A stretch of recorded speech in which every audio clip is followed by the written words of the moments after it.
Today is the International Day Against Racial Discrimination. And we are all here to talk about how we can work together to achieve equality for Black and global majority disabled people in mainstream education. 75 years ago, the international community agreed on a set of common values and acknowledged that rights are inherent to every single human being.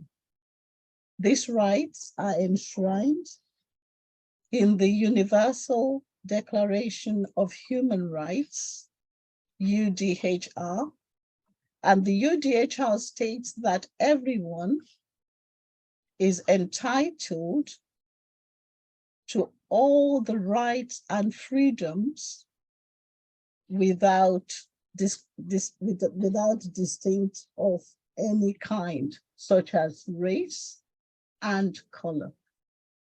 Having said that, we know that racial superiority is unacceptable, it's scientifically wrong, it's false, it's morally wrong and socially unjust. It is also dangerous and should be abolished. So today we're going to look at how we can bring about equity into education, mainstream education for our Black disabled young people. Studies have shown that racial inequality is one of the biggest barriers to pupils attaining success at school here in the United Kingdom.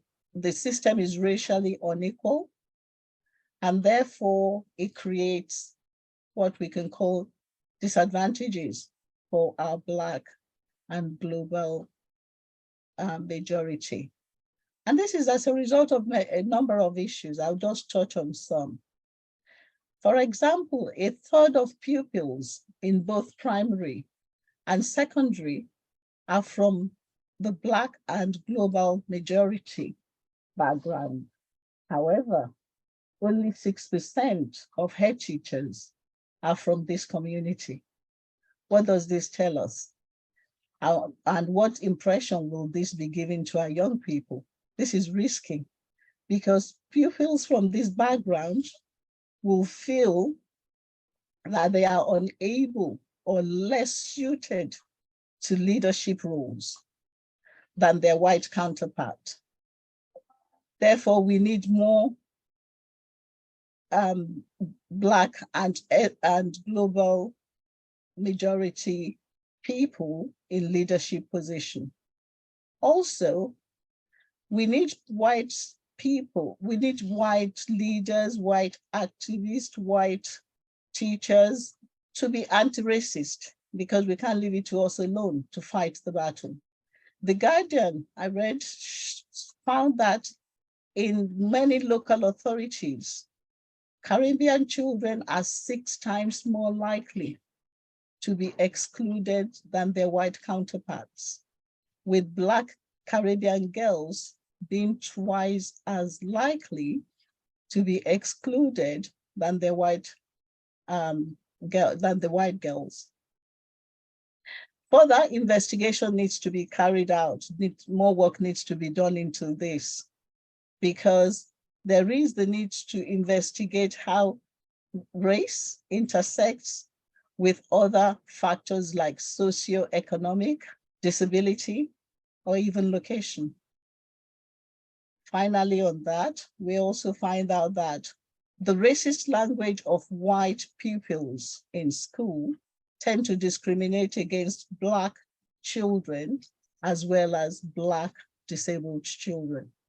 This needs to be tackled because it's affecting their ability to attain good educational standards. There's a number of things that can be done to try and improve or to bring about equality in mainstream education for our disabled children. And I would just like to touch on few of those, as I can't touch on everything. The first thing is that we need more independent advocates that can help parents with things like fostering a good relationship between them and the school so that the young Black people can thrive, support them to develop a good education, health and care plans that will allow the disabled child to thrive. There is the need as well for us as advocates, more advocates, to be able to break information into manageable chunks for parents, which is one of the things I do and is quite crucial, so that they're able to take informed decision, not just informed decision, but to take decisions at the right time, so it's timely. We're going to find out more as we go along from our wonderful speakers. We have great speakers with wealth of experience. The first speaker today, I'm going to call on Yewande Omoniyi, is the Alfie's Our Voice Youth Officer. So over to you, Yewande. Thank you, Caroline. And yes, just to give a brief intro of who I am and what I do, I am the Alfie Our Voice Youth Officer. So for those who are not familiar with Our Voice, the intention of the project is to create a space where young people, disabled young people, can talk to us and tell us what matters to them, what barriers they are facing, what makes them angry. And we want to assist them in developing their campaigning skills in regards to inclusive education and also their political capacity to help them build that.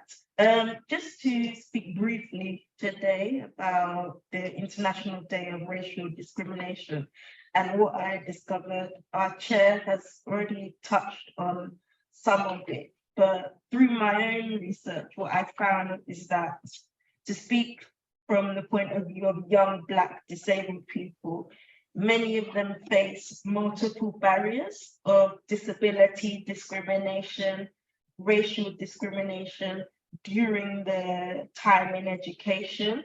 This could be from pupils and also from staff, especially if they're from an area that is not diverse.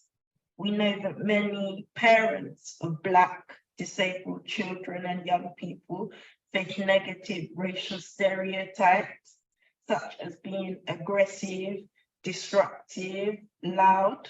For many years, the education system has not noticed its own barriers that it creates for Black young disabled people. For example, we still yet do not have an inclusive education system. There is little awareness of racial justice and racial equality. And also, to look a bit deeper into that, from the beginning and now even still in education, the history of Black disabled people continues to be erased. From African enslavement to colonialism, it's like we don't exist, which is not true. We've always existed and we'll always be here, but it's just that, especially in education, our history continues to be erased.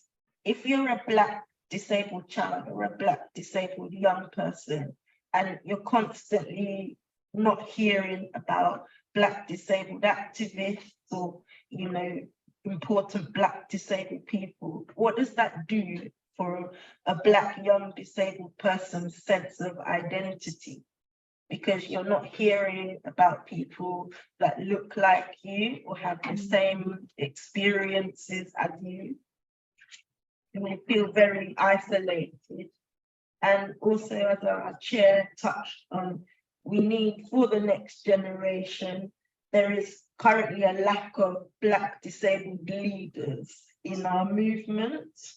And the ones who are here, who are around, also, we are not recognizing them enough, and we need to do better on this. Otherwise, we'll continue the erasure of a whole group of people. My call for action to help us advance, this and to work against racial discrimination is to have more places where we can have spaces such as Alfie's Disabled Black Lives Matter. Alfie's Disabled Black Lives Matter, we're called DBLM for short. It's truly been a safe haven for me as a Black disabled youngish person. I'm not maybe so young anymore, but as someone who's a Black disabled person, it's just been amazing. We're an intergenerational group. We learn from each other, we share activism, and it's really a safe space for us as Black disabled people. Before DBLM, I hardly knew about the history of us as Black disabled people. We've done so much amazing work. We've taken part in racial equality training that was led by Dr. Rosie Stewart, an amazing Black disabled academic. We've interviewed many Black activists and artists who have faced disability barriers. We talk to organizations in the racial justice space and in the disability rights space. And we have a focus on, intersectionality and just understanding that disabled people, Black disabled people, we don't live single lives and have single stories. I think that other organizations should follow our example and have something similar to DBLM. I think it can be a step forward towards eliminating racial discrimination against Black disabled people. And yeah, that's me. Thank you, fantastic. So Yewande touched on a number of key points: the need for intergenerational connection. She touched on the need for young disabled people being inducted into the leadership role so that they can act as models for others. Fantastic, great, thank you. We'll now move to the next speaker, Oka Walcott, who is a parent and also an advocate. Over to you, Oka. Hi everyone, my name is Oka. I'm a mother of 3. This is my journey and my experience of the education system. I'm an advocate for parents to disabled children. Like many Black parents across the UK, our children are often faced with intersectional injustice of race, disability, class, and gender. Being a Black parent and trying to navigate the minefield of education system have been traumatic and at times disheartening. I, like thousands more, are the only one in both my husband and myself immediate family that have children that are disabled. Many Black parents are often pushed by the school and local authority to place our disabled children in alternative provisions to completely off-role and homeschool without any support. This is not only educational exclusion, this is social segregation, beyond unethical and an injustice of our children and their human rights. Like my children have been harmfully labeled and classed as angry, illiterate, too cultured, aggressive, or violent. I have been gaslit and they have tried to silence me. Black parents are not afforded the same privilege to be considered passionate or upset over their children being discriminated against as our white counterparts. A lot of our children are faced with adultification bias when they are deregulated or simply being children, which we see very fast signs of elevated levels of stress and psychological strain. I am further marginalized by being threatened and treated unfairly by society, school, and local authorities via ways of using social services to remove my children out of my care, using their disability as a weapon against our family. The systematic racial, classism, discrimination, daily inequality Black parents face based on the system that tells them that they are not equipped to advocate effectively for their children. The school system are lacking representation of disabled people to have our children mirror what a future could look like for them. The fight I have had to and have been having is the right provisions for my children in school. I've been fighting schools to acknowledge my children's needs and wants to be treated fairly. The common systematic injustice Black parents and their disabled children face, being called angry, gaslit. Children are classed as having bad behavior or angry and having attitudes. No provisions in place to support educational needs. EHCPs are not reflective of disabled children's individuality. It is not holistic or centered around the children's culture and not implemented to ensure disabled children and young people can have a fair access to education. Parents are faced with language barriers for our Black families not aware of the systems and its languages. All injustice against Black parents are rooted in systematic racism and intersectionality, which affects diversity and inclusion for all disabled people. My call for action is that Disabled People's Organization needs to do more to support Black parents and disabled children. More provisions for disabled children in schools and society. Thank you. Thank you very much, Oka. That's really loaded. There's a lot there. You touched on a number of things. I'll just try and pick a few of those.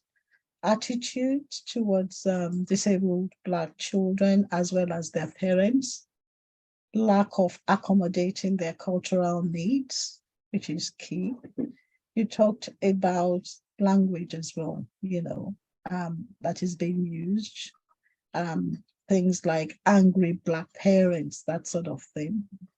And it's not that we're angry, but we're trying to express ourselves in the best way that we know. Often we're assertive, but that's seen as being rude. You also touched on the need for advocacy support or support, any kind of support, for parents of disabled children. That's great, thank you. We now move to our next speaker. Mariah Larasi is an activist and also a social justice consultant. Over to you. Thank you, Caroline. Ancestral greetings, everyone. Please bear with me because I'm going to be looking down at my notes, so please bear with me. My name is Mariah Larasi. I am a Black feminist troublemaker and time traveler. Huge gratitude to Michelle and to the rest of the Alfie crew for creating this space, for curating this space for this conversation. The dehumanizing treatment that colleagues have spoken about thus far, the words that Caroline used, the words that Yewande used, Oka's experiences as a parent, are rooted in the colonial and capitalist frameworks which decide which lives matter, which literally choose who should live, who shouldn't be here. The thing that people sometimes call necropolitics, literally, who should we let die? And we have to be able to disrupt that. There is something about the kind of imagination that we need to have and the way that capitalism and colonization literally squeezes out our ability to dream or ability to imagine. I call myself a time traveler because I believe that ancestral knowledge is important in terms of how we are today. But I also believe that we need to be able to have the kind of imagination that has us think about the kind of future that we want to create. And if we want to create a future where we experience collective liberation, then that has to be a future which is rooted in disability justice. Audre Lorde had said that she cannot be free while any woman is unfree. I would add the dimension to that and say that actually none of us can be free while any of us as human beings remain unfree. I also believe that we can't be what we can't dream. And so there is something about who are we in our movement spaces, who are we if we're talking about liberation? If I'm talking about collective liberation, and I am not concerned about, for example, the experiences that a young Black disabled lesbian might have in the school system, if her experiences are not centered in my reality, if her experiences are not part of how I do my work, then there is something about who I am also choosing to exclude. Michelle and I had an exchange earlier where we were talking about the Casey report. Now, the Casey report, people might be aware, has come out over the last few days, and it's focused on the Metropolitan Police. And there is the critique of the Metropolitan Police as being institutionally racist, misogynist, and homophobic. That's what the media have picked up. I looked through the report today, and there are all of these references to disability injustice. Not a huge amount, but sufficient for that to have made its way into the media space. And yet that didn't. The report notes that most tribunal claims are made by disabled people, and yet that didn't make its way into the media space.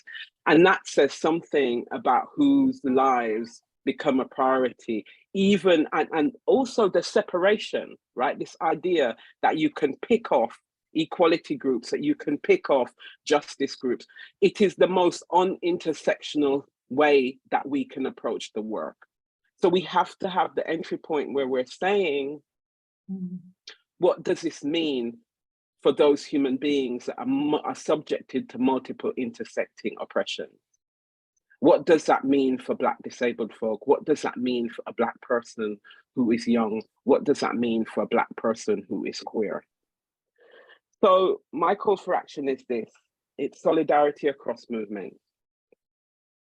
You can't have LGBTQI plus liberation without gender justice. You can't have racial justice and Black liberation without disability justice. You can't have disability justice without climate justice. Or collective liberation requires that we all show up, and that we all show up for each other, that we actually start to imagine and think about and always focus on what the experiences are for some of us in the room who are subjected to the most acute marginalization. And should we not be building our movement spaces around those of us who are subject to the most acute marginalization?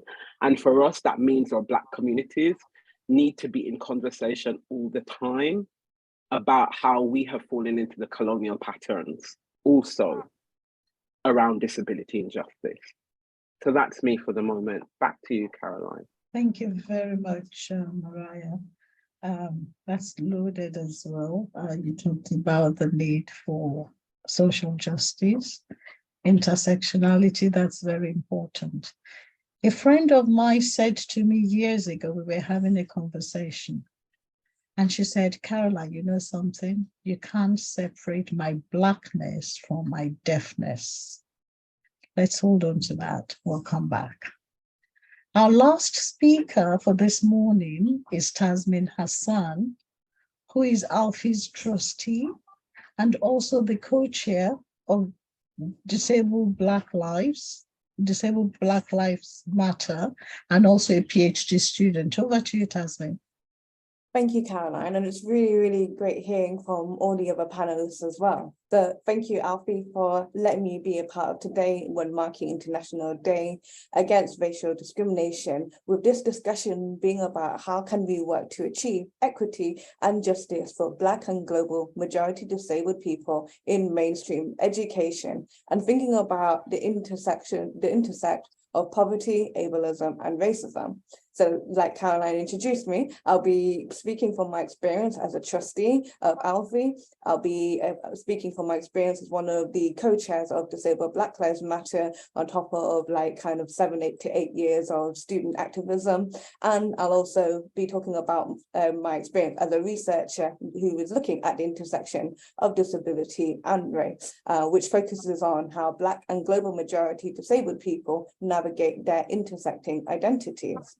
And I think where I wanted to start off today is, for me, it's really crucial that we examine the historical side of education. And one significant aspect relating to the barriers of education is that it has strong ties with African enslavement. And that is evident from the way that Black individuals were punished in attempting to read and learn. In the 1960s and 70s, hundreds of Black children were labeled as educationally subnormal, attending schools that were essentially, as Bernard Coates puts it, a Black politician, an academic puts it, a dumping ground for Black children who were anything but educationally subnormal. They were rendered unteachable and unintelligent, and there's an overrepresentation of Black students sent to these schools. The proportion of Black immigrant children in these schools were double of those who were going to mainstream schools. This very much fueled a widespread belief that Black children were intellectually inferior to white people, trying to justify these tropes that have existed in the period of enslavement. The 2019 Timpson Review, which addresses school exclusion practices, reported that a Black disabled boy from an under-resourced background with an educational health care pattern is 58% likely to be excluded from school. And this continues today. The UN Convention on the Rights of People with Disabilities has provided an internationally recognized standard for disabled people's human rights. And this is that guarantees disabled pupils and students a right to participate in mainstream education with appropriate support. But the UK has made two reservations to this. One, allowing to have segregated schooling, and two, reserving the right that disabled children are to be educated outside of their community and to be shut away, which essentially discourages mainstream schools from developing its inclusive practices. These inequalities are not a recent development. These have persisted for generations after generations. Education system have actively created barriers, resulting in a long legacy of failure for Black and global majority disabled individuals. With education being such a fundamental right, we see the ways that it manifests in the lives of disabled people today, in terms of how we view ourselves, how we view our society, how we are viewed by society, our aspirations, our expectations, our role in society, and so on. From my own research is starting to also highlight similar patterns in our society today, which can be highlighted across four main themes. The first relates to how we make sense of our disability. And for example, this has highlighted barriers to getting timely diagnosis and barriers to accessing resources. This also raises the question about the role of organizations and schools who have shaped our understanding. The second relates to navigating our support for disability. Examples cover barriers to getting the right support, whether we are believed or whether we are heard, and whether we feel like we can challenge this. The third relates to perceptions and attitudes, and that includes internalized racism and ableism that we hold, combined with this being reinforced by society at large, as well as how we also hold ourselves to a standard of white non-disabled people. And finally, this is also addressed in terms of belonging and representation. So for example, how we don't always feel like we fit into a society that we're meant to identify with, and how navigating aspects of our identity is tiring and exhausting. And all this makes one thing very clear, that there is this legacy that time and time again, Black and global majority disabled people are up against systemic barriers that have been reinforced and justified by societal discrimination, and now more than ever, that needs to change. I guess this is my call for action, is we need to intentionally embed intersectionality and place it at the heart of everything we do. Only then can we begin to recognize these nuances and not tag them on as an afterthought. We need more Black and global majority disabled leaders who are at the table and making these decisions. Only then can we shift the narrative that concerns us for it to become a narrative that is more empowering. And finally, we need to ensure that the movement is sustainable. And I know we've talked about it throughout this conversation today, and we can do this through keeping it intergenerational. So much has come before us, and there's still so much to do. From working in solidarity across movements and across generations, can we really truly achieve equity and justice for Black and global majority disabled people? Great. Thank you very much, Tasmin. A very big thank you to Alfie, both staff and trustees. Thank you very much for organizing this. And a big thank you to the panel members as well. Yewande, Oka, Mariah, Tasmin, thank you very much for sharing with us. And a big thank you to the audience as well. Thank you for coming. Thank you all.